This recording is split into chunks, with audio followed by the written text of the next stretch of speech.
তরবিয়ত নিসাবের ঈমান ও আকায়েদ অধ্যায়ে কিয়ামত কিভাবে আসবে এবং এর লক্ষণসমূহ শিরোনামে 24টি কিয়ামতের আলামতের মধ্যে 19 নং আলামত হলো দাজ্জালের আবির্ভাব।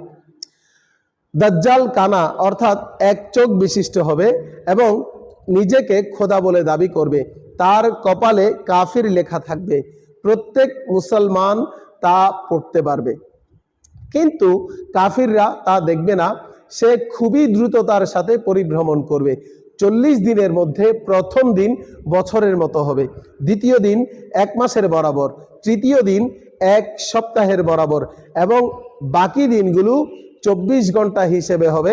তার ফিতনা খুবই মারাত্মক হবে।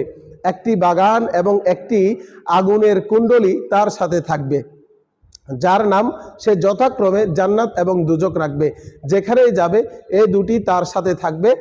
তার জান্নাত আসলে আগুনের কুণ্ডলী এবং তার জাহান্নাম আরামের জায়গা হবে। লোকদেরকে বলবে, আমাকে খোদা বলে স্বীকার করো। যে তাকে খোদা বলে স্বীকার করবে তাকে নিজের জান্নাতে স্থান দিবে এবং যে অস্বীকার করবে তাকে দুজকে নিক্ষেপ করবে। মৃতকে জীবিত করবে, পানি বর্ষণ করবে, জমিনকে যখনই নির্দেশ দিবে তখনই সবজি উৎপন্ন করবে। পরিত্যক্ত জায়গা দিয়ে যখন যাবে সেখানকার খনিজ সম্পদ মৌমাছির মতো তার পেছনে পেছনে চলতে থাকবে।